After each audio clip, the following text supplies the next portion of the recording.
নম্বরের কাজ আল্লাহ তাআলা দিলেন এই কোরআনুল কারীমের তিলাওয়াত লাগবে। কোরআনের তিলাওয়াত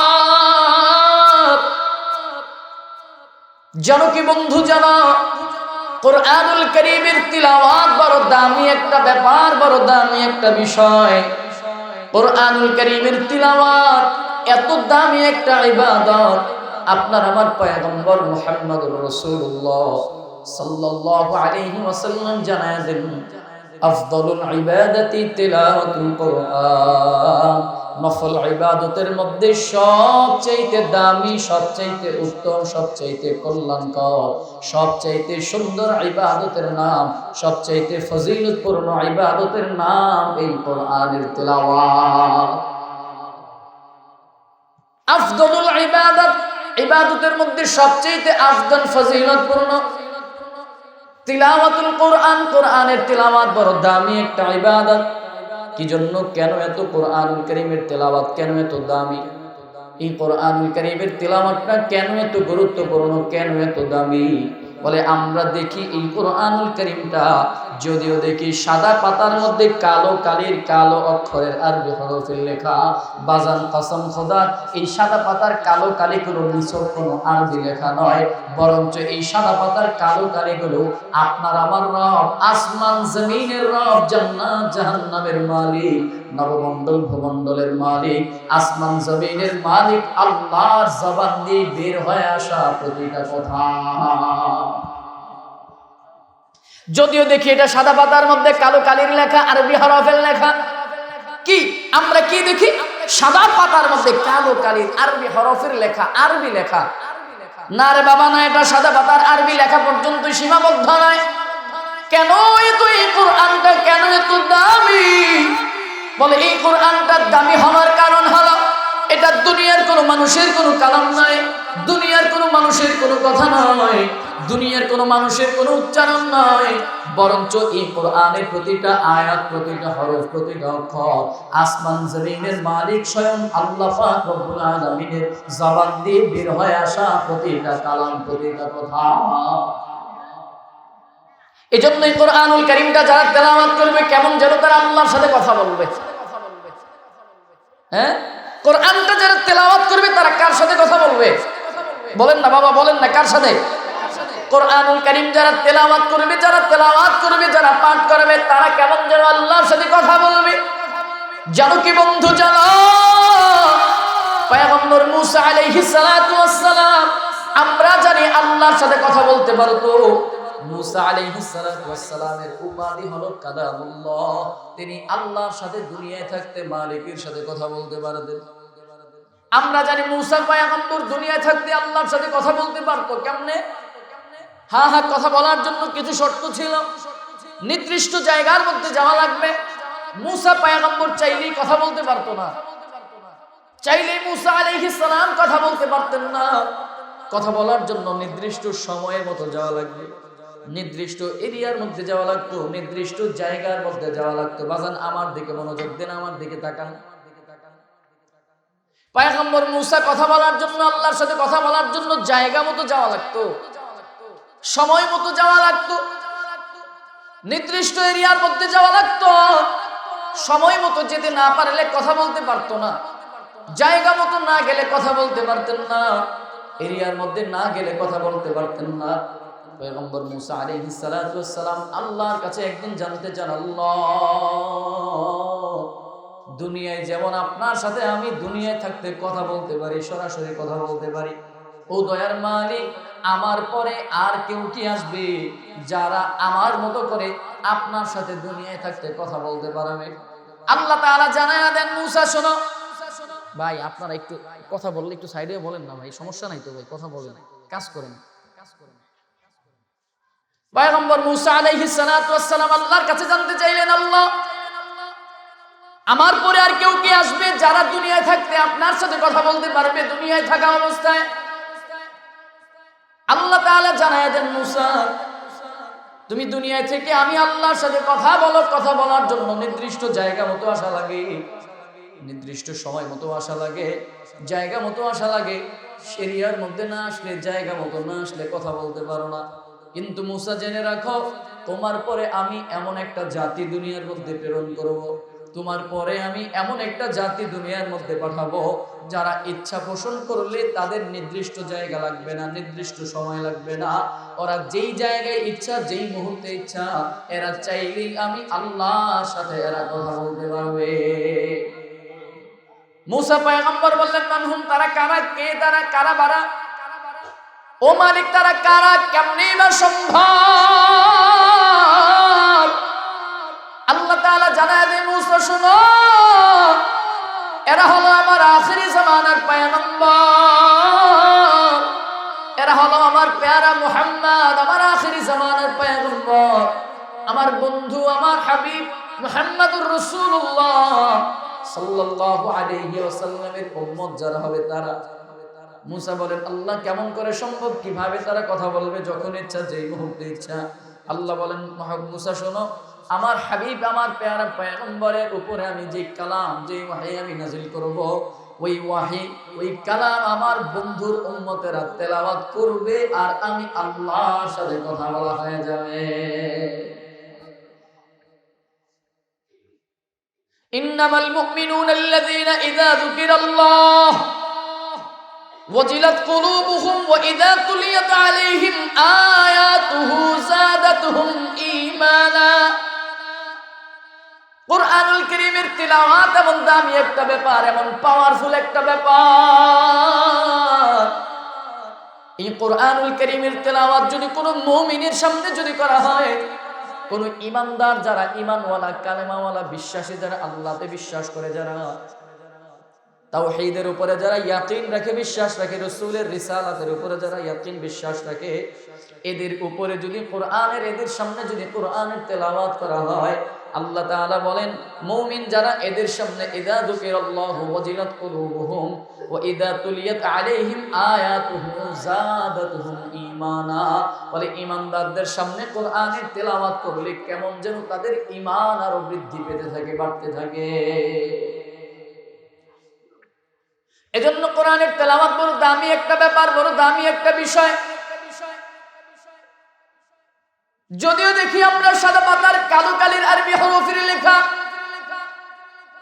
না বাবা না, সাদা পাতার কালো কালি পর্যন্তই সীমাবদ্ধ নয়। কুরআনুল কারীমের তেলাওয়াত আপনি যত করবেন ততই ফায়দা, যত করবেন ততই ফায়দা। কেমন ফায়দা জানো? পয়গম্বর আকরাম সাল্লাল্লাহু আলাইহি ওয়াসাল্লাম হাদিসের মধ্যে জানায় দেন, কুরআনুল কারীমের তেলাওয়াত করলে কেমন লাভ, কেমন ফায়দা, কেমন লাভ জানো? আপনার আমার পয়গম্বর আরবি সাল্লাল্লাহু আলাইহি ওয়াসাল্লাম কুরআনুল কারীমের তেলাওয়াতের ফজিলত বর্ণনা করতে গিয়া নবীজি সাল্লাল্লাহু আলাইহি ওয়াসাল্লাম বলেন, মান ক্বারাআ হারফান ফি কিতাবিল্লাহ। عن عبد الله بن جابر رضي الله تعالى عنه قال قال رسول الله صلى الله عليه وسلم من قرأ حرفا في كتاب الله فله به حسنة والحسنة بعشر أمثالها لا أقول ألف لام ميم حرف ولكن ألف حرف ولام حرف وميم حرف। আপনার আমার পয়গম্বরের সাহাবী আব্দুল্লাহ বিন জাবের রাদিয়াল্লাহু তাআলা আনহু থেকে বর্ণিত, তিনি বলেন, নবীজি সাল্লাল্লাহু আলাইহি ওয়াসাল্লাম বলেছেন, মান ক্বারাআ হারফান ফি কিতাবিল্লাহ, যেই ব্যক্তি আল্লাহর কিতাব মানে কুরআনুল কারীম, এই যে কুরআনুল কারীম থেকে একটা অক্ষর তেলাওয়াত করবেন। বাজান ভালো করে মনোযোগ দিয়ে একটু বোঝার চেষ্টা করেন, রাসূলের হাদিসটা শোনাই। পয়গম্বর আকরাম সাল্লাল্লাহু আলাইহি ওয়াসাল্লাম বলেন, মান ক্বারাআ হারফান ফি কিতাবিল্লাহ, যে ব্যক্তি কুরআনুল কারীমের, এই কুরআনুল কারীম থেকে একটা হরফ তেলাওয়াত করবে, যেই ব্যক্তি একটা অক্ষর তেলাওয়াত করবে, রাসূল বলেন, ফালাহু বিহি হাসানা, তার জন্য উত্তম একটা বিনিময় আল্লাহ তাআলা রেখে দিয়েছেন, তার জন্য একটা উত্তম বিনিময় রেখেছেন। আর একটা উত্তম বিনিময় সমান সমান কতটা নাকি? রাসূল বলেন, ওয়াল হাসানাতু বিআশরি আমসালিহা, আর একটা উত্তম বিনিময় সমান সমান 10 নাকি। পয়গম্বর বলেন, তার মানে কেউ যদি কুরআনুল কারীম থেকে একটা অক্ষর তেলাওয়াত করে, তার আমলনামার মধ্যে সঙ্গে সঙ্গে 10 নেকি লিখে দেন কে? আসসালামু আলাইকুম ওয়া রাহমাতুল্লাহি ওয়া বারাকাতুহু।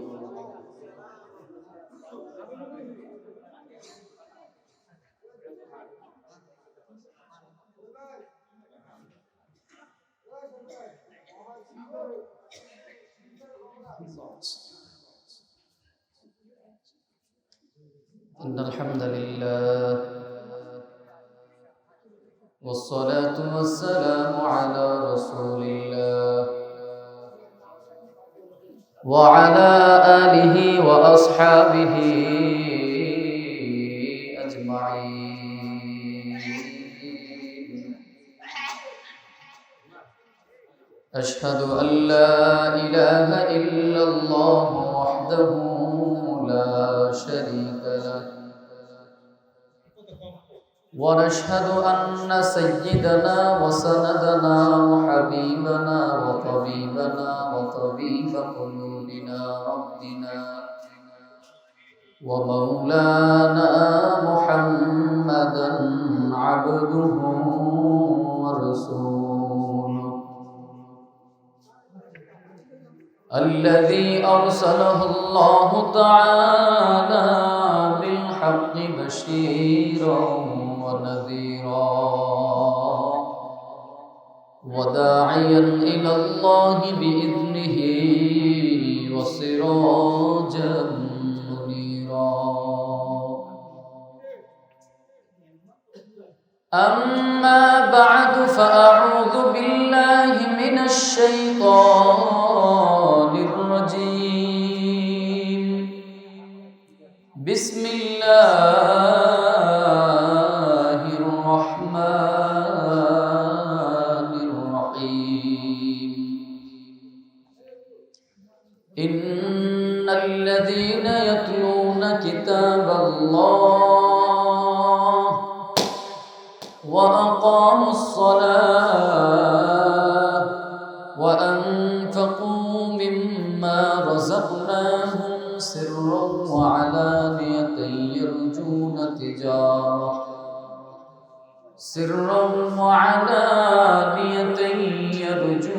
تجارة لن تبور.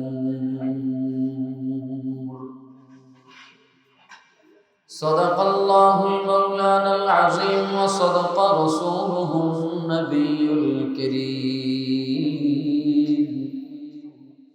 عن أبي أمامة رضي الله تعالى عنه قال سمعت رسول الله صلى الله عليه وسلم يقول اقرأوا القرآن فإنه يأتي يوم القيامة شافعا لأصحابه أو كما قال النبي عليه الصلاة والسلام.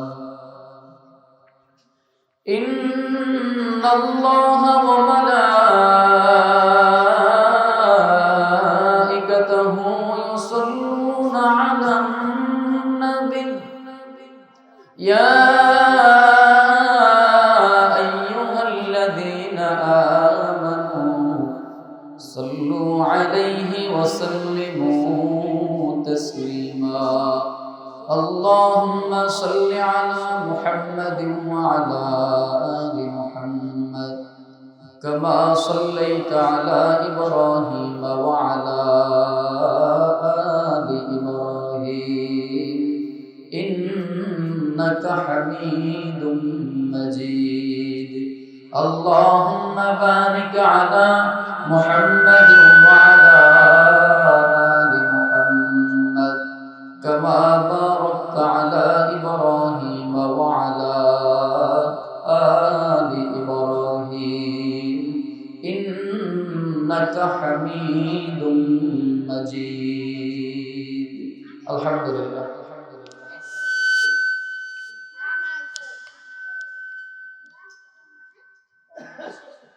ভাই কিছু করা দরকার নেই, স্বাভাবিক থাকুন, ঢিলেটা কমাই দেন, ঢিলেটা বন্ধ করে দেন, ইকো বন্ধ করে দেন একদম। রব্বুল ইজ্জত জালাল আল্লাহ পাক রব্বুল আলামিনের দরবারে লাখো কোটি শুকর যে আল্লাহ পাক রব্বুল আলামিন আপনাকে আমাকে দয়া করে মায়া করে হামিরদি কেন্দ্রীয় জামে মসজিদ ও প্রবাসীদের উদ্যোগে আয়োজিত আজকে হামিরদি মাইজউদ্দিন তালুকদার নুরানি হাফিজিয়া মাদ্রাসা ও এতিমখানার শুভ উদ্বোধন উপলক্ষে বার্ষিক ওয়াজ ও দোয়ার মাহফিলে আল্লাহ তাআলা আপনাদেরকে আমাদেরকে আসার বসার সুযোগ তৌফিক দান করেছেন। এজন্য অন্তর থেকে একবার কালেমাতুশ শুকর আদায় করব, আলহামদুলিল্লাহ। কোরআনুল কারীম থেকে সূরা ফাতিরের 29 নম্বর আয়াতে কারীমা তেলাওয়াত করেছি। রাসূল করিম সাল্লাল্লাহু আলাইহি ওয়াসাল্লামের অসংখ্য অগণিত হাদিস শরীফ থেকে মুসলিম শরীফের 1910 নম্বর হাদিস আপনাদের সামনে পেশ করলাম। তিলাওয়াতকৃত আয়াত এবং হাদিসের উপরে আমলের নিয়তে, ইখলাসের নিয়তে আমাকে দু চারটি কথা বলা এবং আপনাদেরকে ধৈর্য সহকারে শোনার জন্য তৌফিক আল্লাহ দান করেন, পড়ে আমিন। যে কথাগুলোর উপর আলোচনা হবে তার উপর সর্বপ্রথম আমি নিজে যেন আমল করতে পারি, অতঃপর আপনারাও যেন আমল করতে পারেন, আল্লাহ যেন সেই তৌফিক দান করেন, পড়ে আমিন। রে বাবা, এই তোরা তিনজন কথা কইস না বাবা, হ্যাঁ কথা বইল না। আল্লাহ রব্বুল ইজ্জত জালাল আল্লাহ পাক রব্বুল আলামিন সূরা ফাতিরের 29 নম্বর আয়াতে কারীমায় আল্লাহ তাআলা আপনাকে আমাকে ব্যবসা শেখাচ্ছেন। ব্যবসা, আমরা জানি তিজারাতুন শব্দের অর্থ হচ্ছে বিজনেস, ব্যবসা। রব্বুল ইজ্জত জালাল আল্লাহ পাক বলেন তিজারাতাল লান তাবুর, এমন একটা ব্যবসার কথা আল্লাহ বলেছেন যেই ব্যবসার মধ্যে কোনো লস নাই, যেই ব্যবসায় ক্ষতি নাই, যেই ব্যবসার মধ্যে কোনো ধ্বংস নাই। দুনিয়াতে যারা আমরা ব্যবসা যারা করি, ব্যবসার সাথে যারা সম্পর্ক, ব্যবসা সম্পর্কে টুকটাক যারা আমরা বুঝি, হালাল পদ্ধতির ব্যবসা যারা আমরা করি, কেউ বলতে পারবো না যে আমাদের হালাল পদ্ধতির ব্যবসার মধ্যে 100% লাভ আছে। বরঞ্চ 100% লাভ আছে এই কথা বলার সুযোগ নাই। এতটুকু বলতে পারবো যে আমার ব্যবসায় লাভ হওয়ার সম্ভাবনাটা বেশি, লস হওয়ার সম্ভাবনা কম, যদি ব্যবসা হালাল পদ্ধতির হয়। তো আল্লাহ পাক রব্বুল ইজ্জত জালাল আল্লাহ তাআলা আপনাকে আমাকে একটা ব্যবসা শেখাচ্ছেন। রব্বুল ইজ্জত জালাল বলেন ব্যবসা করবা, কিছু কাজ দিয়ে দিলাম, কিছু কর্ম দিয়ে দিলাম। এই কাজ আর এই কর্মগুলোকে যদি তোমরা সম্পাদন করতে পারো, তো এই কাজ আর এই কর্মগুলো সম্পাদন করার মাধ্যমে আমি আল্লাহর সাথে এমন একটা ব্যবসার আশা তোমরা করবা যেই ব্যবসার মধ্যে কোনো লস নাই, যেই ব্যবসার মধ্যে কোনো ক্ষতি নাই, যেই ব্যবসার মধ্যে কোনো ধ্বংস নাই। তো আল্লাহর সাথে ব্যবসা আমরা করতে চাই, আল্লাহর সাথে ব্যবসা করতে চাই। আল্লাহ বলেছেন আমার সাথে ব্যবসা করো, লস নাই, ধ্বংস নাই, ক্ষতি নেই। তো ব্যবসা কি দুনিয়ার মানুষের সাথে করবো না আল্লাহর সাথে করবো? আল্লাহর সাথে করবো। তো আল্লাহ পাক রব্বুল ইজ্জত জালাল বলেন আসো ব্যবসা করার জন্য কি করতে হবে। আল্লাহ তাআলা এই আয়াতে কারিমার মধ্যে 3টা কাজ দিয়েছেন, বলে এই 3টা কাজ করতে হবে, 3টা গুণে গুণান্বিত হতে হবে। বলে এই 3টা কাজ যে সম্পাদন করতে পারবা, এই 3টা গুণ যার মধ্যে থাকবে সেই আমি আল্লাহর সাথে ব্যবসা করতে পারবো। সেই কাজগুলো কি? রব্বুল ইজ্জত জালাল আল্লাহ পাক রব্বুল আলামিন বলেন সূরা ফাতিরের 29 নম্বর আয়াতে কারীমার মধ্যে আল্লাহ তাআলা জানিয়ে দেন ইন্নাল্লাযীনা ইয়াতলুনা কিতাবাল্লাহ ওয়া আকামুস সালাহ ওয়া আনফাকু মিম্মা রাযাকনাহুম সিররান ওয়া আলানিয়াতান ইয়ারজুনা তিজারা سرا وعلانية يرجون تجارة لن تبور রব্বুল ইজ্জত জালাল আল্লাহ পাক রব্বুল আলামিন জানায় দেন যারা ব্যবসা করতে চাও তাদের মধ্যে গুণ লাগবে, তাদের মধ্যে কাজ লাগবে। সেই কাজগুলো কি, সেই গুণগুলো কি? এই আয়াতে কারিমার মধ্যে আল্লাহ তাআলা 3টা কাজের কথা, 3টা গুণের কথা বলেছেন। এই 3টা কাজ আর এই 3টা গুণ যার মধ্যে থাকবে সেই মানুষটাই আল্লাহর সাথে ব্যবসা করতে পারবে। 1 নম্বরের কাজ হলো আল্লাহ পাক রব্বুল আলামিন বলেন ইন্নাল্লাযীনা ইয়াতলুনা কিতাবাল্লাহ। রব্বুল ইজ্জত জালাল আল্লাহ পাক বলেন 1 নম্বরের কাজ হলো নিশ্চয়ই যারা কোরআনুল কারীমের তেলাওয়াত করবে, কোরআনের তেলাওয়াত যারা করবে। 2 নম্বরের কাজ হলো ওয়া আকামুস সালাহ, নামাজ যারা কায়েম করবে, নামাজ যারা কায়েম করবে। তিন নম্বরের কাজ হলো ওয়া আনফাকু মিম্মা রাযাকনাহুম। তৃতীয় নম্বর কাজ হলো আমি আল্লাহ তোমাদেরকে যেই রিজিক দান করলাম, আমি মালিকের দেওয়া রিজিক থেকে আল্লাহর জন্য খরচ করতে পারা। বলে এই তিনটা গুণ, এই তিনটা কাজ, এই তিনটা কর্ম যারা সম্পাদন করতে পারবা, আল্লাহ বলেন তিজারাতাল লান তাবুর, তারা আমি আল্লাহর সাথে এমন একটা ব্যবসার আশা করবা যেই ব্যবসার মধ্যে কোনো লস নাই, যেই ব্যবসার মধ্যে ক্ষতি নাই। তাহলে তিনটা কাজ। এক নম্বর কাজ হলো এই যে কোরআনুল কারীম, এই কোরআনুল কারীমের তিলাওয়াত, এটা প্রথম নম্বর কাজ। প্রথম নবীজি সাল্লাল্লাহু আলাইহি ওয়াসাল্লামের পরে বলেন লা আকুলু আলিফ লাম মিম হারফুন। নবীজি বলেন আমি বলছি না আলিফ লাম মিম একটা হরফ, ওয়ালাকিন আলিফুন হরফ ওয়া লামুন হরফ ওয়া মিমুন হরফ। পয়গম্বর বলেন বরঞ্চ আমি বলছি আলিফ আলাদা একটা হরফ, লাম আলাদা একটা হরফ, মিম আলাদা একটা হরফ। তার মানে কেউ যদি কোরআনুল কারীম থেকে এতটুকু তেলাওয়াত করে আলিফ লাম মিম এতটুকু তেলাওয়াত করলে আমলনামার মধ্যে সঙ্গে সঙ্গে 30 নেকি লিখে দেন কে? তাহলে পড়েন না আমার সাথে একটু মুহাব্বতে, বলেন আলিফ, আর একটু জোরে পড়েন না আলিফ লাম মিম। কয় নেকি পেলাম? 30 নেকি। কয় নেকি? অক্ষর বললাম কয়টা? বলেন না কয়টা? তিনটা। একটা হলো আলিফ, বলেন আলিফ লাম মিম। এই যে তিন হরফ পড়লাম, তিনটা হরফের বিনিময়ে আমলনামার মধ্যে 30টা নেকি চলে আসলো। চলেন আরেকবার করি, আরো 30 নেকি পেয়ে যাব। পড়েন আলিফ লাম মিম। রাসূল বলেন লা আকুলু আলিফ লাম মিম হারফুন। পয়গম্বর বলেন আমি বলছি না আলিফ লাম মিম তিনটা হরফ মিলে একটা হরফ, বরঞ্চ আলিফ আলাদা হরফ, লাম আলাদা হরফ, মিম আলাদা হরফ। তার মানে কোরআনুল কারীম থেকে কেউ যদি এরকম ভাবে আলাদা আলাদা একটা হরফ পড়ে আলিফ লাম মিম, আল্লাহ তাআলা সঙ্গে সঙ্গে তার আমলনামার মধ্যে 30টা অক্ষর নেকি লিখে দিবে। এজন্য কোরআনুল কারীম থেকে যে বান্দা একটা হরফ পড়বে, একটা হরফের বিনিময়ে আল্লাহ তাআলা 10টা নেকি লিখে দিবেন। জানো কি বন্ধু, জানো আপনি আমি কোরআনুল কারীম থেকে তেলাওয়াত করতে চাই না, কোরআনের তেলাওয়াত করতে চাই না। রাসূল বলেনি কোরআনের তেলাওয়াতের প্রতি তোমরা মনোযোগী হও, কারণ এই কোরআনটা এমন একটা জিনিস, এমন একটা কিতাব, এমন একটা বিষয়, এমন একটা বস্তু, বলে এই কোরআনুল কারীমটা কিয়ামতের ময়দানে আপনাকে আমাকে সুপারিশ করে করে জান্নাতে নিয়ে যাবে। মুসলিম শরীফের 1910 নম্বর হাদিসের বর্ণনার মধ্যে পাওয়া যায় রাসূলের সাহাবী আবু উমামা বাহিলী রাদিয়াল্লাহু তাআলা আনহু থেকে বর্ণিত, عن أبي أمامة رضي الله تعالى عنه قال سمعت النبي صلى الله عليه وسلم يقول। আবু উমামা বাহিলী রাদিয়াল্লাহু তাআলা আনহু থেকে বর্ণিত, তিনি বলেন আমি শুনেছি নবীজি সাল্লাল্লাহু আলাইহি ওয়াসাল্লাম বলেছেন ইকরাউল কুরআন ফাইন্নাহু ইয়াতি ইয়াউমাল কিয়ামাতি শাফিআন লিআসহাবি। নবীজি সাল্লাল্লাহু আলাইহি ওয়াসাল্লাম বলেন তোমরা কোরআনুল কারীমের তেলাওয়াত করো। ইকরাউল কুরআন, তোমরা কোরআনুল কারীমের তেলাওয়াত করো।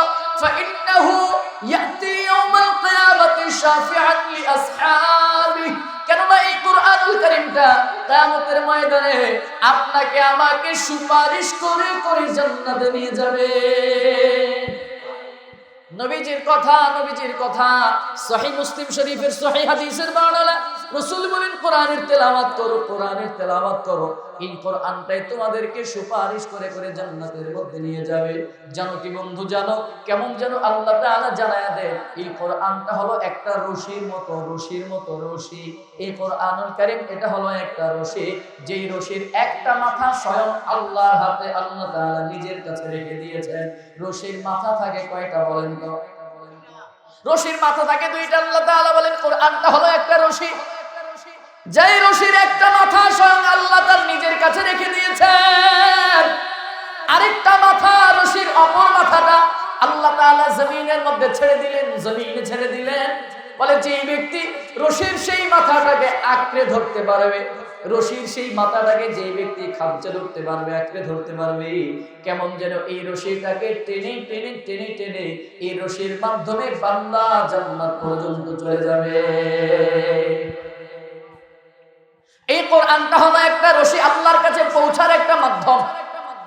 এজন্য বলেন তো কোরআনের দাম আছে না নাই? তেলাওয়াত করব কি করব না? আর একটু মহব্বতে বলেন না, ইকরাউল কোরআন ফাইন্নাহু ইয়াতি ইয়াউমাল কিয়ামাতি শাফিআন লিআসহাবি। কোরআনের প্রতি তেলাওয়াত লাগবে, কোরআনের মহব্বত লাগবে। তেলাওয়াত করতে পারেন না, তেলাওয়াত শিখার চেষ্টা করেন, তেলাওয়াত শিখার জন্য ট্রাই করেন।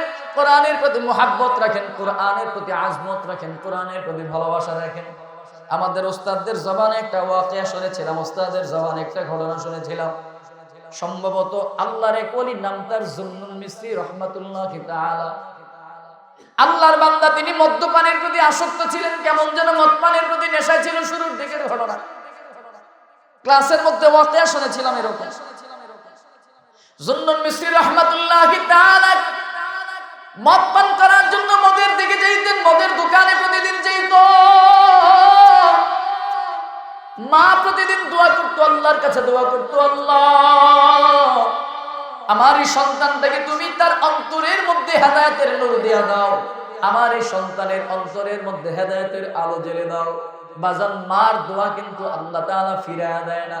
তিন শ্রেণীর মানুষের দোয়াকে আল্লাহ তাআলা কখনোই ফেরান না। এক নম্বরে মাজলুম, দুই নম্বরে মা বাবা, তিন নম্বরে মুসাফির, আল্লাহর পথের সফরকারী যারা। মা প্রতিদিন সন্তানের জন্য দোয়া করতো, আল্লাহ আমার সন্তানটাকে হেদায়েতের নূর অন্তরের মধ্যে ঢেলে দাও। একদিন আল্লাহর বান্দা মদ্যপানের জন্য তিনি যখন রাস্তা দিয়ে, যখন ঘর থেকে যে রাস্তা দিয়ে চলে গেলেন, যেতে যেতে কিছু দূর যাওয়ার পরে আল্লাহর বান্দার চোখের সামনে একটা কাগজের টুকরা একটা চলে আসলো। নজরটা যখন কাগজের টুকরার মধ্যে গেল, ওই নজরটা গেলে কাগজের টুকরাটা হাতের মধ্যে নিয়ে সুন্দর করে উঠায় দেখে কাগজের টুকরার মধ্যে লেখা বিসমিল্লাহির রহমানির রহিম। আল্লাহ তাআলার নাম, আল্লাহ তাআলার কোরআনের একটা আয়াত আর আল্লাহর জবানের বরকতি নাম লেখা। আল্লাহর বান্দার দিলের মধ্যে কেমন যেন একটা পরিবর্তনের ছোঁয়া চলে আসলো। কাগজের টুকরাটা দেখে মালিকের নাম আর আয়াতটা থেকে দেখে এই আয়াতটা হাতের মধ্যে নিয়ে দেখলো মালিকের জবানের কালাম থেকে লেখা, মালিকের নামটা এই কাগজের টুকরার মধ্যে পড়ে আছে। আল্লাহর বান্দা চিন্তা করলেন, হায় রে, আমার মালিকের জবানের কালাম কোরআনের একটা আয়াত জমিনের মধ্যে পড়ে থাকবে, আমার মালিকের নামটা জমিনের মধ্যে পড়ে থাকবে, দুনিয়ার মানুষেরা সেটাকে পারাইয়া যাবে না। না, এটা হতে পারে না, এটা হতে দেওয়া যায় না। আল্লাহর বান্দা কাগজের টুকরাটাকে উঠায়া সুন্দর করে মুইছা বুকের মধ্যে লাগায়, বুকের মধ্যে লাগায় আলতো করে চাপ দেয়, চোখের মধ্যে লাগায় চুমু খায়, মাথার মধ্যে লাগায়। বড় তাজিম মুহাব্বত, কোরআনের প্রতি কেমন যেন ভালোবাসা, কোরআনের আয়াতের প্রতি কেমন যেন মায়া মুহাব্বত অন্তরের মধ্যে জন্মে গেল। আমার মাওলার নামের প্রতি কেমন যেন তাজিম অন্তরের মধ্যে ঢুকে গেল। আল্লাহর বান্দা চিন্তা করলেন, হায় রে, আমার মালিকের নামটা জমিনের মধ্যে পড়ে থাকবে আর দুনিয়ার মানুষ সেটাকে পারায়া যাবে না, হতে দেওয়া যায় না, হতে দেওয়া যায় না। আল্লাহর বান্দা এই নামটাকে নিয়ে, কোরআনের এই আয়াতটাকে নিয়ে আজকে আর মদ্যপানের জন্য যায় নাই, বরঞ্চ আজকে বাড়ির দিকে পিছনে রওনা হয়ে গেল, পিছনে চলে গেল। আল্লাহর বান্দা বাড়িতে ফিরে গেলে মা জিজ্ঞেস করে, কি ব্যাপার সন্তান, তুমি যাও নাই? মা জানতে চাই, ও সন্তান তুমি কি যাও নাই? সন্তান বলে, না না মা, যেতে পারলাম না, যেতে পারি নাই। বলে, জমিনের মধ্যে কিছু দূর যাওয়ার পরে দেখলাম আমার মালিকের নামটা জমিনের মধ্যে পড়ে আছে, দুনিয়ার মানুষ সেটাকে পারায়া যাবে না। রে মা, এটা হতে পারে না, এটা হতে দেওয়া যায় না, আমি এটা মেনে নিতে পারি না। তাই মাওলার নামটাকে নিয়ে চলে আসলাম, পিছনে চলে আসলাম। মার চোখের মধ্যে আনন্দের পানি। মা আল্লাহর কাছে আবারও দোয়া করে, আল্লাহ আমার সন্তানটাকে তুমি মনে হয় কবুল করেছ, ও মালিক তোমার তোমার কাছে দোয়া করি সন্তানটাকে তুমি দ্বীনের পথ থেকে ফিরায় দিও না, সন্তানের অন্তরের মধ্যে তুমি হেদায়েতের নূর আল্লাহ ভালো করে জ্বেলে দাও। আল্লাহর বান্দার দিনটা কেটে গেল, রাত্র যখন হয়ে গেল, রাত্র গভীর হয়ে গেলে আল্লাহর কাছে আল্লাহর বান্দা এবার চিন্তা করলেন কি করা যায়। আল্লাহর বান্দা কোরআনের আয়াতটাকে নিয়ে বড় টেনশন, চিন্তা কি করা যায়, কোথায় রাখবো, কোন জায়গার মধ্যে রাখবো। কোরআনের ওই আয়াতটাকে আল্লাহর বান্দা কি করবেন ভেবে পায় না। মাথার মধ্যে হঠাৎ আসলো, হ্যাঁ রে, আমার মালিক যেমন বড়, আমার মালিকের নামটাও তো তত বড়, আমার মালিকের কোরআনের আয়াত তত বড়। আল্লাহর বান্দা ওই নামটাকে তাজিমের সাথে, মুহাব্বতের সাথে, ভালোবাসার সাথে ওই নামটাকে চিন্তা করলেন কি করা যায়। বলে আমার মাওলা যেমন বড়, মাওলার নামটাও তত বড়, মাওলার নামটাকে এমন একটা জায়গার মধ্যে রাখবো যেই জায়গাটা ঘরের মধ্যে উঁচু এবং বড় জায়গা। আল্লাহর বান্দা ঘরের একটা উঁচু একটা জায়গার মধ্যে সেই নামটাকে রেখে মালিকের কোরআনের ওই আয়াতটাকে রেখে দিয়ে আল্লাহর বান্দা রাতের বেলা যখন ঘুমায় গেল, কে যেন রাতের বেলা স্বপ্ন যুগে এসে ডাকতে বলার জন্য, এ গোলাম, আই তুই আমার নামটাকে এত মুহাব্বত, এত তাজিম, এত ভালোবাসা দিয়েছ, আমার মালিক তোর উপরে রাজি আর খুশি হয়ে গেল। তুই যেমন আমার নামটাকে এত তাজিম করেছো, আল্লাহ তাআলা সেই মুহাব্বতের উসিলায় তোর জীবনের অতীতের আগে পরের আগের জীবনের সব গুনাহকে আল্লাহ মাফ করে দিয়েছে। শুধু গুনাহগুলোকে মাফ করে ক্ষান্ত নয়, ডাইকে ডাইকে বলে রে জন্য, তুই যেমন আমার মালিকের নামটাকে বড় একটা উঁচু জায়গার মধ্যে রেখে দিয়েছ, আমার মালিকও সেটার প্রতি খুশি হইয়া, আমার মাওলাও সেটার প্রতি খুশি হয় তোর নামটাকেও আল্লাহর ওলিদের দফতরের মধ্যে, ওলিদের কাতারে তোর নামটাকেও বড় উঁচু একটা জায়গার মধ্যে আল্লাহ রেখে দিয়েছে।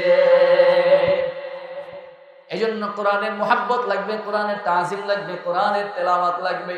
রাসূল বলেন ইকরাউল কোরআন, তোমরা এই কোরআনটাকে তেলাওয়াত করো, কোরআনের তেলাওয়াত করো। কোরআনের তেলাওয়াত পারো না, কোরআনের তেলাওয়াত শিখতে থাকো, কোরআনের প্রতি তাজিম, অন্তরের প্রতি মুহাব্বত রাখো। মান ক্বারাআ হারফান ফি কিতাবিল্লাহ, যেই ব্যক্তি কোরআনুল কারীম থেকে একটা হরফ তেলাওয়াত করবে, রাসূল বলেন ফালাহু বিহি হাসানা, বলে তার জন্য আল্লাহ তাআলা একটা বিনিময় আল্লাহ রেখে দিয়েছেন।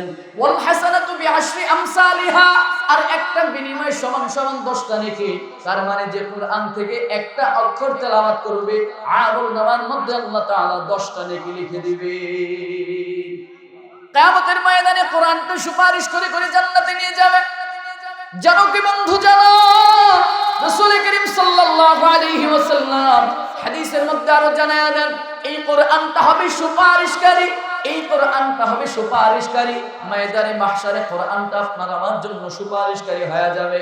আন জাবের রাদিয়াল্লাহু তাআলা আনহু قال, জাবের রাদিয়াল্লাহু তাআলা আনহু থেকে বর্ণিত আরেকটা হাদিসের মধ্যে পাওয়া যায়, নবীজি সাল্লাল্লাহু আলাইহি ওয়াসাল্লাম বলেন, قال رسول الله صلى الله عليه وسلم القرآن شافع مشفع وماحل مصدق من جعله أمامه قاده إلى الجنة ومن جعله خلفه ساقه إلى النار। জাবের রাদিয়াল্লাহু তাআলা আনহু থেকে বর্ণিত, তিনি বলেন নবীজি সাল্লাল্লাহু আলাইহি ওয়াসাল্লাম বলেছেন, আল কোরআনু শাফিউন মুশাফফা ওয়া মাহিলুন মুসাদ্দাক, কোরআন কিয়ামতের ময়দানে সুপারিশকারী হবে, কোরআনটা কিয়ামতের ময়দানে সুপারিশকারী হবে। ও মাহিলুন মুসাদ্দাক, কোরআন সত্যায়িত হবে, সত্যায়িত প্রতিবাদী হবে। কোরআনটা সত্যায়িত হবে, প্রতিবাদী হবে, প্রতিবাদ করবে। বলে কি করবে জানো? পয়গম্বর বলেন মান জালাহু আমামাহু ফাদাহু ইলাল জান্নাহ, যে ব্যক্তি কোরআনুল কারীমটাকে তার জীবনের সামনে রাখবে, সামনে রাখবে, আমামাহু, বলে যে ব্যক্তি কোরআনটাকে তার সামনে রাখবে, আমামাহু, সামনে রাখবে, রাসূল বলেন ফাদাহু ইলাল জান্নাহ, এই কোরআনটা তাকে জান্নাত পর্যন্ত তাকে নিয়ে যাবে। রাসূল বলেন ওমান জালাহু খালফাহু সাকাহু ইলান নার, আর যে ব্যক্তি কোরআনটাকে পিছনে রাখবে, পিছনে, খালফাহু, যে ব্যক্তি তার পিছনের মধ্যে রাখবে, রাসূল বলেন সাকাহু ইলান নার, এই কোরআনটাই তাকে আবার জাহান্নামে নিয়ে যাবে। বলতে পারেন আমরা তো কোরআনকে সবসময় সামনেই রাখি, পিছনে তো কখনো রাখি না। এই কোরআনটাকে সবসময় আমরা সামনেই রাখি, কখনো পিছনে রাখি না। না রে বাবা, না না, সামনে রাখার অর্থ এটা না, হাদিসের ব্যাখ্যার মধ্যে পাওয়া যায়। সামনে রাখার অর্থ হলো এই বান্দা তার জীবনটাকে কোরআন দিয়ে পরিচালিত করবে, এই বান্দা তার জীবনটাকে পরিচালনার ক্ষেত্রে কোরআনটাকে সামনে রাখবে। তার মানে হলো কোরআনটা তাকে যেভাবে চলার জন্য বলে সেভাবে কোরআনটাকে সামনে রেখে তার জীবনটাকে পরিচালনা করবে। এই বান্দা তার ব্যক্তিগত জীবন থেকে শুরু করে রাষ্ট্রীয় জীবন পর্যন্ত, রাজনৈতিক জীবন বলেন, ব্যক্তিগত জীবন বলেন, পারিবারিক জীবন বলেন, সাংসারিক জীবন বলেন, মা বাবার জীবন বলেন, বন্ধু বান্ধবের জীবন বলেন, আত্মীয় স্বজনের জীবন বলেন, স্ত্রী সন্তানের জীবন বলেন, বলে পাড়াপড়শির সম্পর্ক বলেন, যেই দিকেই বলেন না কেন, প্রতিটা পদক্ষেপ, প্রতিটা সম্পর্ক, প্রতিটা বিষয় এই বান্দা কোরআনটাকে সামনে রেখে কোরআন যেভাবে বলে নিজেকে সেইভাবে পরিচালিত করে, বলে ওই ব্যক্তিটাকেই কোরআন কাদাহু ইলাল জান্নাহ, ওই ব্যক্তিটাকেই কোরআন সুপারিশ করে করে জান্নাতে নিয়ে যাবে। তাহলে যেই মানুষটা কোরআন দিয়ে তার জীবনটাকে সাজায়, মান জাআলাহু আমামাহু কাদাহু ইলাল জান্নাহ, এই কথার মানে হলো তার জীবনটাকে যেই মানুষটা কোরআন দিয়ে সাজায়। কারণ কোরআন এমন একটা ধর্মগ্রন্থ, এমন একটা জীবন বিধান, যেই ধর্মগ্রন্থ আপনাকে এমন এমন কথা শিক্ষা দিবে, বলে কোন দিকে পরিচালনার কথা বলবেন, কোন জীবনটার কথা বলবেন। এই কোরআন আপনাকে সর্বক্ষমতার যত ধরনের যত কথা আছে, সব সমস্যার সমাধান এই কোরআন কারীমের মধ্যে রয়েছে। বলে আপনি আপনার পারিবারিক সাংসারিক জীবন বলবেন, সাংসারিক সমস্যার সমাধান কোরআনের মধ্যে রয়েছে। বলে ব্যবসায়িক জীবন বলবেন, ব্যবসায়িক জীবনের সমাধান কোরআনের মধ্যে রয়েছে। রাজনৈতিক জীবন বলবেন, রাজনৈতিক জীবনের ব্যাপারে কোরআন আপনাকে সমাধান দেবে। রাষ্ট্রীয় জীবন বলবেন, রাষ্ট্রীয় জীবনের সমাধান কোরআন আপনাকে দিবে।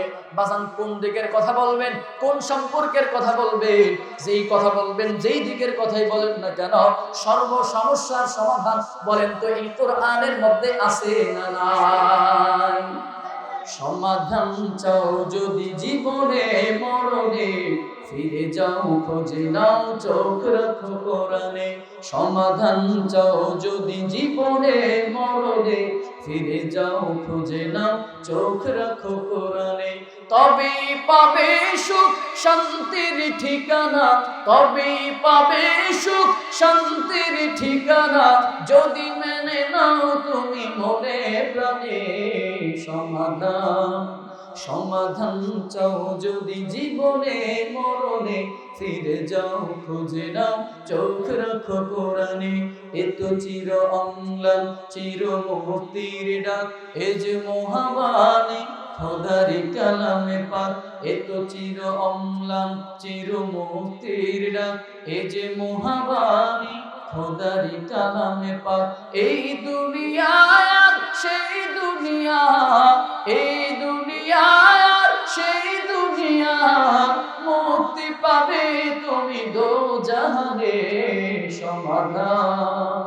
সমাধান চাও যদি জীবনে মরণে, ফিরে যাও খোঁজে নাও চোখ রাখো কোরআনে।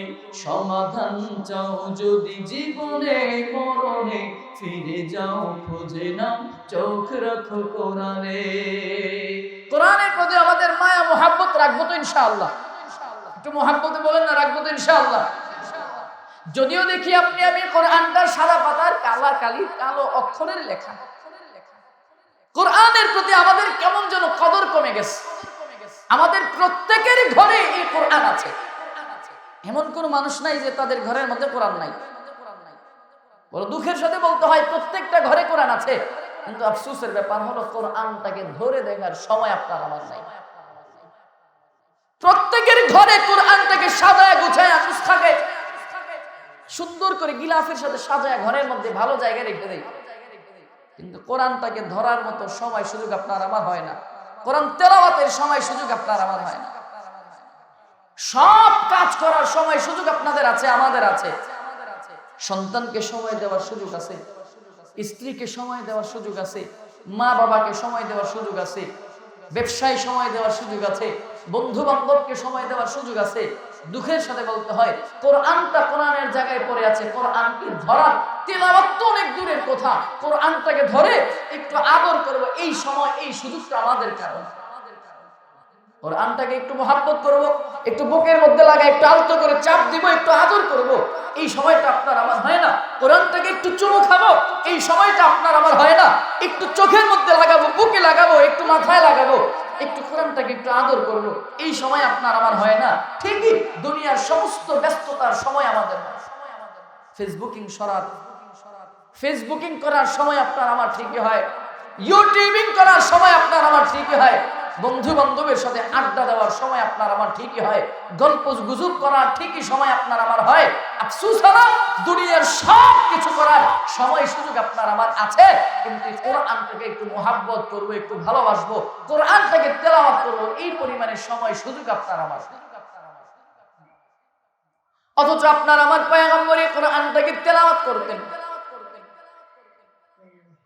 ওমর ফারুক রাদিয়াল্লাহু তাআলা আনহু ইনি ঘর থেকে বের হওয়ার সময় কোরআনটাকে আদর করে বের হতেন, আবার ঘরে ঢোকার পরে কোরআনের সাথে মোলাকাত করতেন।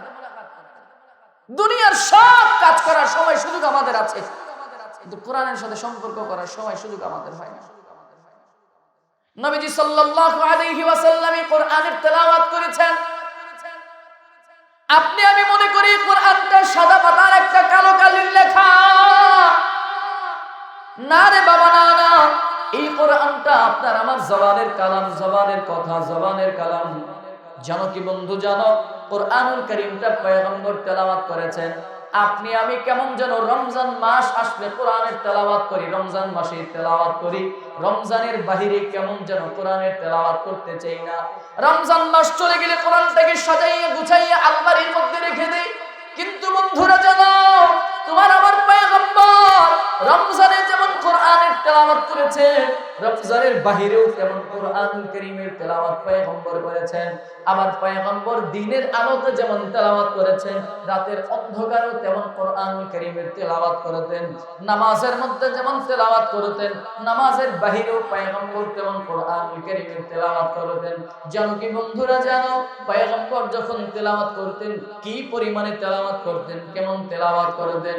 নবীজি সাল্লাল্লাহু আলাইহি ওয়াসাল্লাম তেলাওয়াত সম্পর্কে জানতে চাইলে আম্মা জানা আয়েশা সিদ্দিকা রাদিয়াল্লাহু তাআলা আনহা, তিনি বুখারীর বর্ণনার মধ্যে পাওয়া যায়, আম্মা জানা আয়েশা সিদ্দিকা রাদিয়াল্লাহু তাআলা আনহা থেকে বর্ণিত, তিনি বলেন আপনার আমার পয়গম্বর যখন রাতের আধারে যখন নামাজের মধ্যে দাঁড়াইতেন, নামাজের মধ্যে দাঁড়ায়া এত লম্বা পরিমাণে কোরআনের তেলাওয়াত পয়গম্বর করতেন, বলে দাঁড়ায়া থাকতে থাকতে আপনার আমার পয়গম্বরের পা মোবারক ফুলে যাইত। দাঁড়িয়ে থাকতে থাকতে পা ফুলে যাইত, এরপরে তেলাওয়াত শেষ করতেন না। পয়গম্বর দিনের আলোতে তেলাওয়াত করতেন, রাতের অন্ধকারেও তেলাওয়াত করতেন। পয়গম্বর রমজান মাসেও তেলাওয়াত করতেন, রমজানের বাহিরেও তেলাওয়াত করতেন। রাসূল করিম সাল্লাল্লাহু আলাইহি ওয়াসাল্লাম নামাজেও তেলাওয়াত করতেন, নামাজের বাহিরেও তেলাওয়াত করতেন। এজন্য আপনার আমার পয়গম্বর কোরআনুল কারীমের তেলাওয়াতকে বড় গুরুত্ব দিতেন, বড় কদর করতেন, বড় তাজিম করতেন। এজন্য আপনার আমার পয়গম্বর কোরআনের তেলাওয়াতের গুরুত্ব বোঝাবার জন্য হাদিসের মধ্যে পয়গম্বর জানায়া দেন, খায়রুকুম মান তাআল্লামাল কুরআনা ওয়া আল্লামা। রাসূল বলেন তোমাদের মধ্যে সর্বোত্তম হলো ওই ব্যক্তিটা, তোমাদের মধ্যে সর্বোত্তম হলো ওই মানুষটা, ওই ব্যক্তিটা মান তাআল্লামাল কুরআনা ওয়া আল্লামা, বলে যে মানুষটা নিজে কোরআনুল কারীমের শিখে, নিজে কোরআন তেলাওয়াত শিখে, যে মানুষটা নিজে কোরআনের ইলম অর্জন করে, ওয়া আল্লামা এবং কোরআনকে অন্য মানুষকে শেখায়। রাসূলের হাদিসের উপরে আমাদের বলেন তো ইয়াকিন, বিশ্বাস আছে না নাই? চলেন আর একটু সামনের দিকে আগাই, এটা আর একটু পরে বলবো। কোরআনুল কারীমটা এমন দামি একটা ব্যাপার, এমন দামি একটা বিষয়, এই কোরআনের সংস্পর্শে যারা আসবে তারাই দামি হয়ে যাবে, কোরআনের কাছে যারা যাবে তারাই দামি হয়ে যাবে, কোরআনের সঙ্গে যারাই সম্পর্ক করবে তারাই দামি হয়ে যাবে। জানো কি বন্ধু, জানো এই কোরআনের সঙ্গে সম্পর্ক করার কারণে হযরতে আবু বকর রাদিয়াল্লাহু তাআলা আনহু তিনি সিদ্দিক আকবর হয়ে গেছেন। কোরআনের সংস্পর্শে যখন হযরত ওমর রাদিয়াল্লাহু তাআলা আনহু আসলেন, তখন তিনি জমিনের মধ্যে ফারুক আজম হয়ে গেলেন। এই কোরআনের সম্পর্কে যখন হযরত ওসমান রাদিয়াল্লাহু তাআলা আনহু, ওসমান বিন আফফান যখন কোরআনের কাছে যখন নিজেকে সঁপে দিলেন, তিনি যখন জিন্নুরাইন হয়ে গেছে। হযরত আলী রাদিয়াল্লাহু তাআলা আনহু যখন তিনি কোরআনের সাথে সম্পর্ক করলেন, তিনি আসাদুল্লাহিল গালিব হয়ে গেলেন। হযরত আব্দুল্লাহ ইবনে আব্বাস রাদিয়াল্লাহু তাআলা আনহু কোরআনের সাথে সম্পর্ক করার কারণে তিনি আসাদুল্লাহ, তিনি রাইসুল মুফাসসিরিন, পৃথিবীর মধ্যে সবচেয়ে বড় মুফাসসির হয়ে গেছেন। এই কোরআনের সাথে সম্পর্ক করার কারণে হযরতে আবু হুরায়রা রাদিয়াল্লাহু তাআলা আনহু কোরআনের সাথে সম্পর্ক করার কারণে তিনি জমিনের মধ্যে শ্রেষ্ঠ মুহাদ্দিস হয়ে গেলেন, শ্রেষ্ঠ মুহাদ্দিস। এই কোরআনের সাথে সম্পর্ক করার কারণে হযরতে আব্দুল্লাহ ইবনে মাসউদ রাদিয়াল্লাহু তাআলা আনহু কোরআনের সংস্পর্শে নিজেকে নিয়ে আসার কারণে জমিনের মধ্যে তিনি শ্রেষ্ঠ মুফতি হয়ে গেলেন, শ্রেষ্ঠ ফকিহ হয়ে গেলেন। সুতরাং আপনি আমিও যদি কোরআনের সাথে সম্পর্ক করতে পারি, কোরআনের সাথে যদি ভালোবাসা রাখতে পারি, কোরআনওয়ালা মানুষ যারা তাদেরকে মহব্বত করতে পারে, আপনি আমিও জমিনের মধ্যে বড় দামি হয়ে যাব। কোরআন পড়তে পারি না, যারা কোরআন পড়তে পারে তাদেরকে তাজিম করেন, তাদের প্রতি মহব্বত রাখেন। কোন আলিমান আও মুতাআল্লিমান আও মুহিব্বান, যারা কোরআনের আলিম হয় তোমরা কোরআনের আলিম হও। যদি আলিম হতে পারো না পারো তাহলে কোরআনের ছাত্র হয়ে যাও। এটাও যদি না পারো, আও মুহিব্বান, তোমরা কোরআন ওয়ালাদেরকে মহব্বত করো, কোরআনকে মহব্বত করো, আলিমকে মহব্বত করো। যে অন্তরের মধ্যে এই কোরআনুল কারীমের সিনার মধ্যে কোরআনের ইলম রয়েছে, যে অন্তরের মধ্যে কোরআনের ইলম রয়েছে, ওই মানুষটা হলো আলেম। ওই আলেমের মুহাব্বত অন্তরের মধ্যে রাখা লাগবে। জানো কি বন্ধু, জানো এই কোরআনুল কারীমটাকে কারা অর্জন করে, কারা কোরআনটাকে শিখে? তাকায়া দেখবেন কোটিপতির সন্তানদেরকে কোরআন পড়তে পাঠানো হয় না, বরঞ্চ কোটিপতির সন্তান যারা তাদেরকে পাঠানো হয়, যাও ডাক্তার, ব্যারিস্টার, ইঞ্জিনিয়ার হও। সমাজের অনেক অসহায় বাচ্চাগুলোকে কোরআন পড়ানো শিখতে পারানো হয়।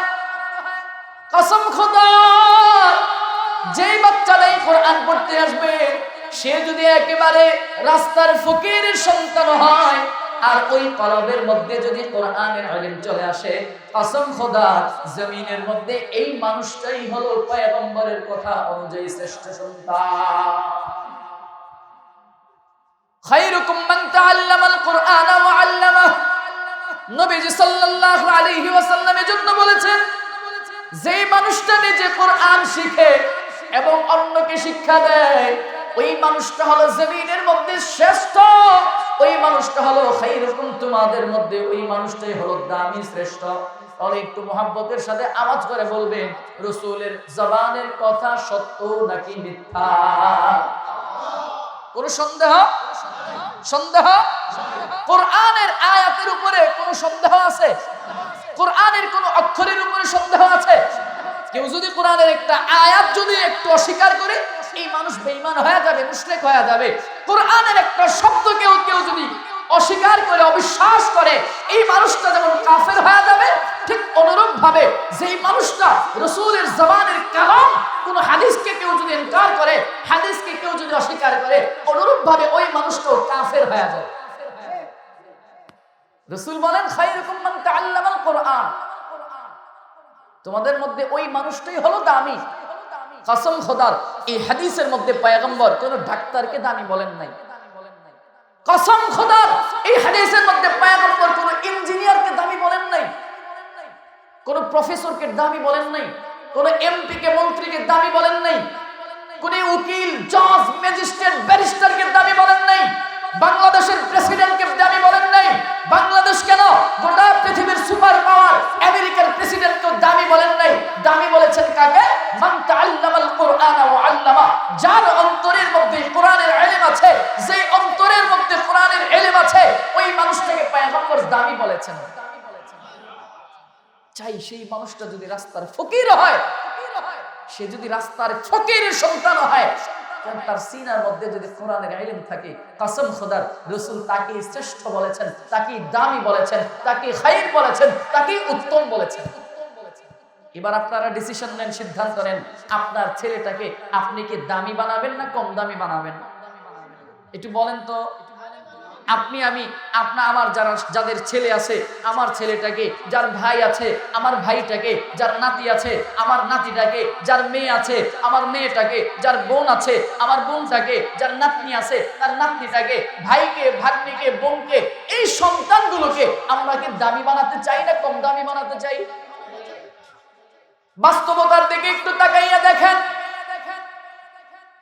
কত নামি দামি ডিগ্রিধারী মানুষ জমিনের মধ্যে পড়ে আছে। মা বাবা কত শখ করে, কত আদর করে, মোহাব্বত করে, কত ভালোবাসে সন্তানকে মাস্টার্স পাস করাইলো, ডক্টর বানাইলো, ইঞ্জিনিয়ার বানাইলো। বাংলাদেশের ইতিহাসের দিকে তাকাইয়া দেখো, কত মায়া করে, কত মোহাব্বত করে, কত ভালোবাসে, কত আদর করে, কত যত্ন করে সন্তানকে ডাক্তার বানায়, সন্তানকে উকিল বানায়, সন্তানকে ব্যারিস্টার বানায়, সন্তানকে টিচার বানায়, সন্তানকে দামি দামি বানায়।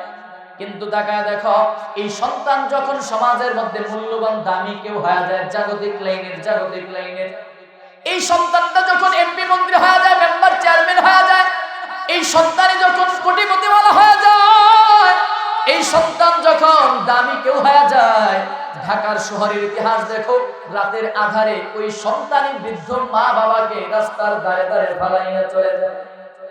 এ বাজান এমন ঘটনা, অনেক ঘটনা সমাজের মধ্যে পাওয়া যায়, অনেক ঘটনা দেখা যায়, এমন অনেক ইতিহাস সমাজের মধ্যে পাওয়া যায়। সন্তানের কোটি টাকার ফ্ল্যাট ঢাকার শহরের মধ্যে আছে, কিন্তু সন্তানের সেই দামি ফ্ল্যাটের মধ্যে বৃদ্ধ মা বাবার জায়গা হয় না, মা বাবাকে রাখতে পারে না। কোটি টাকার ফ্ল্যাট কিন্তু জমিনের মধ্যে আছে, সন্তানের ঢাকার বাড়িতে আছে, ঢাকাতে বাড়ি আছে, গাড়ি আছে, কিন্তু মা বাবা বৃদ্ধ হওয়ার কারণে ওই বৃদ্ধ মা বাবা ঠাই কিন্তু সন্তানের ফ্ল্যাটে হয় না, বৃদ্ধ মা বাবার জায়গা কিন্তু সন্তানের বাড়িতে হয় না। দেখা যায় কি ওই বৃদ্ধ মা বাবাকে রাতের আধারে সন্তান হয় রাস্তার ধারে ফেলে যায়, রাস্তার ধারে ফালায়া যায়, না হয় ওই বৃদ্ধ মা বাবাকে সন্তান আদর করে যত্ন করে বৃদ্ধাশ্রমের মধ্যে পাঠায়া দেয়। কথা ঠিক কিনা? কিন্তু বাবা তাকাইয়া দেখো, যেই মা বাবা তোমাকে আমাকে বড় আদর করে মোহাব্বত করে বড় করলো, বড় ভালোবাসা দিল, যেই মা বাবা এত কষ্ট করে তোমাকে আমাকে শিক্ষিত বানালো, যেই মা বাবা এত কষ্ট করে তোমাকে আমাকে নামি দামি স্কুল কলেজ ভার্সিটির মধ্যে পড়াইলো, শিক্ষায় শিক্ষিত হওয়ার পরে, দুনিয়ার জাগতিক লাইনের শিক্ষায় শিক্ষিত হওয়ার পর অনেক সময় দেখা যায় সন্তান মা বাবাকে বৃদ্ধাশ্রমে পাঠাইয়া দেয়। কসম করে বলতে চাই, কসম করে বললেও ভুল হবে না, যেই সিনার মধ্যে এই কোরআনুল কারীমের ইলমটা যেই সিনার মধ্যে রয়েছে, যেই অন্তরের মধ্যে কোরআনের তাজিম রয়েছে, যেই অন্তরের মধ্যে কোরআনের মুহাব্বত রয়েছে, তাকাইয়া দেখো জমিনের মধ্যে কোনো আলেমের মা বাবা কিন্তু আজ পর্যন্ত বৃদ্ধাশ্রমে যায় না।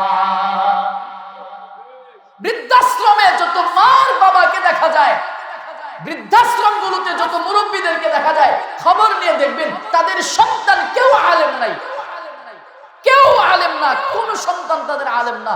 সন্তানের সিনার মধ্যে যদি কোরআনের ইলম থাকতো, কারণ সন্তান জানে বিরুল ওয়ালিদাইন, সন্তান জানে মা বাবার কদর আল্লাহর কাছে কত বড়, আল্লাহর কাছে মা বাবার কেমন দাম, সন্তান জানে মা বাবার কদর কিভাবে করতে হয়। আল্লাহ তাআলা সন্তানকে শিখিয়ে দিলেন, আল্লাহ তাআলা সন্তানকে আলেম করেছেন কোরআনুল কারীমে, ওয়া ক্বাদা রাব্বুকা আল্লা তা'বুদু ইল্লা ইয়্যাহু ওয়া বিল ওয়ালিদাইনি ইহসান। সন্তান করেছে, আলেম করেছে, আল্লাহর পরে মা বাবার প্রতি ইহসান করতে হবে। মা বাবার সাথে কেমন আচরণ করা লাগবে, বলে তাদের কাজ করবে উফ শব্দটাও উচ্চারণ করা যাবে না। এজন্য সন্তান, আলেম সন্তান কখনো মা বাবাকে কষ্ট দেয় না। খবর নিয়ে দেখবেন বৃদ্ধাশ্রমে যত মুরব্বীরা পড়ে আছে, তাদের একজন সন্তানও আলেম নাই। যদি সন্তান যদি আলেম থাকতো, তো ওই মা বাবাকে বৃদ্ধাশ্রমে শেষ বয়সে সময় কাটানো লাগতো না। এজন্য আপনাদের কাছে শেষ কথা অনুরোধ, এজন্য আপনাদের কাছে শেষ মেসেজ, আপনাদের কাছে শেষ কথা, শেষ অনুরোধ, আর 5-10 মিনিট সময় তো আছে। রাসূল করিম সাল্লাল্লাহু আলাইহি ওয়াসাল্লাম বলেছেন, খায়রুকুম মান তাআল্লামাল কুরআনা ওয়া আল্লামা। তোমাদের মধ্যে দামি হলো, শ্রেষ্ঠ হলো ওই মানুষটা মান তাআল্লামাল কুরআন, যে মানুষটা নিজে কোরআনুল কারীমের ইলম অর্জন করে, ওয়া আল্লামা, যেই মানুষটা অন্যকে কোরআনের ইলম শিক্ষা দেয়, কোরআনের ইলম শেখায়, তাহলে একটু মহাব্বতে বলেন, আমি আমার সন্তানটাকে দামি বানাতে চাই কি চাই না? বলেন তো, আমাদের সন্তানটাকে আমরা দামি বানাতে চাই কি চাই না? যদি সন্তানগুলোকে যদি দামি বানাইতে চাই, সন্তানদেরকে যদি দামি বানাইতে চাই, কসম খোদার, পয়গম্বর, ডাক্তার, ইঞ্জিনিয়ারদেরকে দামি বলেন নাই। রাসূল বলেছেন, তোমাদের মধ্যে তারাই হলো দামি যারা নিজেরা কোরআন শিখে অন্যকে কোরআন শিক্ষা দেয়।